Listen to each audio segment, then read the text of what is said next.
Election commission के सामने खड़ा हूँ। मेरे साथ इस वक्त महमूद शाह साहब खड़े हैं, रकंड से मिले हैं, मेरे राइट साइड पे रहमान कादिर साहब हैं, मुझे रिप्रेजेंट कर रही हैं ये केस में, और हकवाज साहब हैं, ये अरशद अयूब खान साहब को अकबर अयूब खान साहब को रिप्रेजेंट कर रहे हैं। मुख्तसर आपको बताना चाहता हूँ कि एक रेफरेंस मेरे खिलाफ मेरे मद मुखालिफ ने दायर लेटर लिखा था स्पीकर नेशनल असम्बली को, और स्पीकर नेशनल असम्बली ने वो रेफरेंस बगैर अपने माइंड अप्लाई किए हुए वो सीधा यहाँ पे इलेक्शन कमीशन में भेजा।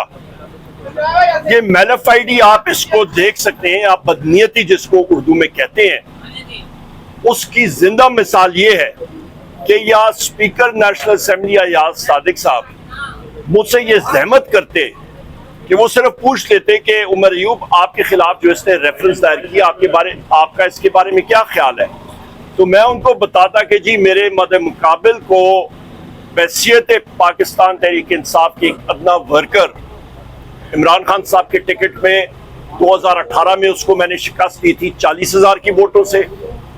2023 का बाई इलेक्शन होना था, वो हुआ नहीं।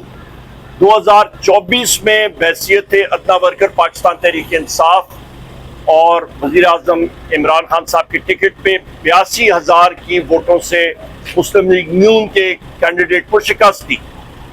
मेरे मद मुकाबिल ने 2018 में यही ऑब्जेक्शंस जो इस रेफरेंस में स्पीकर ने बगैर देखे समझे फॉरवर्ड किए हैं, वो रिटर्निंग अफसरान ने 2018 में, 2023 में और 2024 में मुस्तरद किए।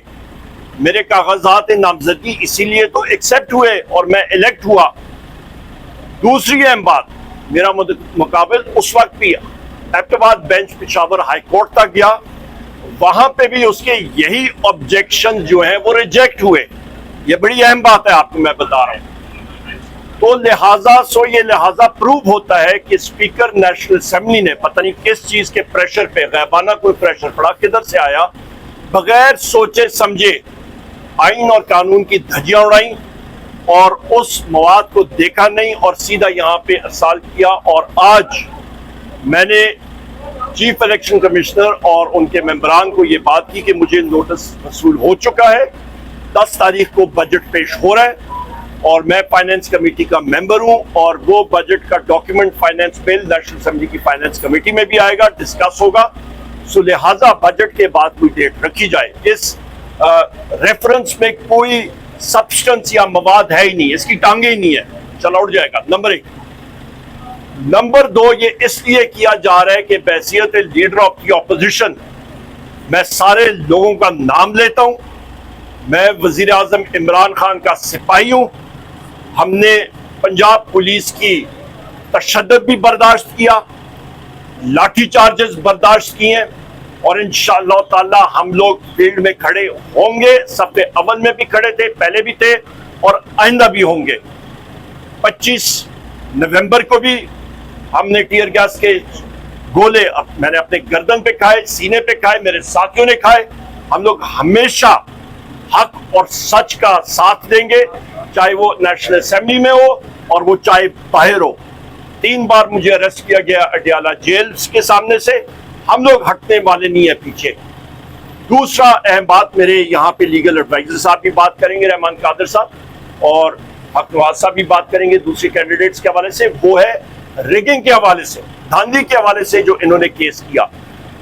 अभी आप अंदाजा लगा लें कि 8 तारीख को इलेक्शन होता है, 9 तारीख को सुबह 10:30 बजे मेरे साथियों को, मैं तो रुपोश था, और वो दिन थे कि जिस वक्त जिन क्लाइंट्स को हकवाज साहब यहाँ पे रिप्रेजेंट कर रहे हैं, अरशद अयूब खान साहब और अकबर अयूब खान साहब, वो बड़ी मुश्किल से कैंपेन कर रहे थे। मैं मुकम्मल रुपोश था, हमारे एक भाई को अरेस्ट कर लिया गया था। मेरे यहाँ पे इनको, हमारे जनरल सेक्रेटरी हैं हरीपुर डिस्ट्रिक्ट के पीटीआई के अलायार खान, इनको उठा के ले गई थी खलाई मखलूक, और इनको अरेस्ट किया गया था। मेरे बाकी साथी कोऑर्डिनेटर हैं, इनको अरेस्ट कर दिया गया था। यूसुफ अयूब खान साहब मेरे भाई हैं, उनको अरेस्ट कर दिया गया था। मेरा बेटा 16 साल का है, उसको अरेस्ट करने की कोशिश की। इनके क्लाइंट अकबर अयूब खान साहब के बेटे 18 साल को, उनको अरेस्ट करने की कोशिश की। इनके क्लाइंट अकबर अयूब खान साहब को और अरशद अयूब खान साहब को अरेस्ट करने की कोशिश की। मुझे अपने वालिद के तदफीन के ऊपर वहां पे रहने नहीं दिया। سارے 200 سے زیادہ لوگ وہاں پہ سیکیورٹی فورسز کے آ گئے تھے اریسٹ کرنے کے لیے. 18 سے زیادہ ریڈز ہمارے گھروں پہ ہوئی تھی. تو ہم لوگ کس پوزیشن میں تھے کوئی دھاندلی کرنے کے لیے؟ نمبر 1. نمبر 2, صبح 9 فروری 2024 کو ہمارے ہاتھ میں, ہمارے سٹاف کے ہاتھ میں فارم 47 مل گیا تھا. ایک مینوفیکچرڈ فیک لیٹر میرے مد مقابل نے میرے الیکشن ایجنٹ کے حوالے سے جمع کرایا, جو کہ ڈسٹرکٹ ریٹرننگ آفیسر اور ڈی او نے, ڈسٹرکٹ الیکشن آفیسر نے, انہوں نے اس کو ریجیکٹ کیا. انہوں نے کہا یہ لیٹر کبھی ہمیں ملا ہی نہیں سرے سے, اس طرح ہے نہیں. اور آپ کا یہاں پہ فائل پہ موجود ہے کہ ریٹرننگ افسر صاحبہ تھی وہاں پہ, انہوں نے پورا اپنا دستاویزات یہاں پہ جمع کرائے, رپورٹ جمع کرائی کہ کسی قسم کی ریگنگ نہیں ہوئی. اور آپ اندازہ لگا لیں, وہ کہتے ہیں نقل کے لیے بھی عقل چاہیے. تو لہٰذا میرے مدد مقابل نے جو بات کہی, جو فیک لیٹر جنریٹ کر کے آگے دیا, اس دن تو ہمارے پاس فارم 47 سسٹم میں نے بتایا وہ ہمارے پاس آ گیا تھا. تو ہم لوگ اپنے خلاف کیوں کوئی چیز دیتے, پہلی بات. دوسری چیز, میرے مدد مقابل نے 9 فروری کو ہی مجھے اور پاکستان تحریک انصاف کو مبارکباد کی ٹویٹ اور اس کے بعد فیس بک پہ اس نے اپنی پوسٹ لگا دی تھی. تو یہ اچھا. دوسری اہم چیز, الحمدللہ میں نے 8 الیکشن کیے ہیں. الیکشن میں جس وقت آپ پٹیشن میں جاتے ہیں تو آپ کو پولنگ سٹیشن پہ ایک ایک چیز دینی پڑتی ہے. اس نے ایک چیز بھی کہیں فراہم نہیں کی. اس سارے کیس کا دار و مدار صرف ایک فیک لیٹر ہے. تو کون سا کیس؟ دوسری اہم بات, جب ہم لوگ یہاں سے الیکشن کمیشن میں اس کی سماعت شروع ہوئی, ہم لوگ اسلام آباد ہائی کورٹ میں گئے, کیونکہ 60 دن کے دورانیے کے بعد کوئی بھی ہیئرنگ ہوتی ہے وہ الیکشن کمیشن پہ نہیں سن سکتا, وہ آپ کا الیکشن ٹرائیبیونل سنتا ہے.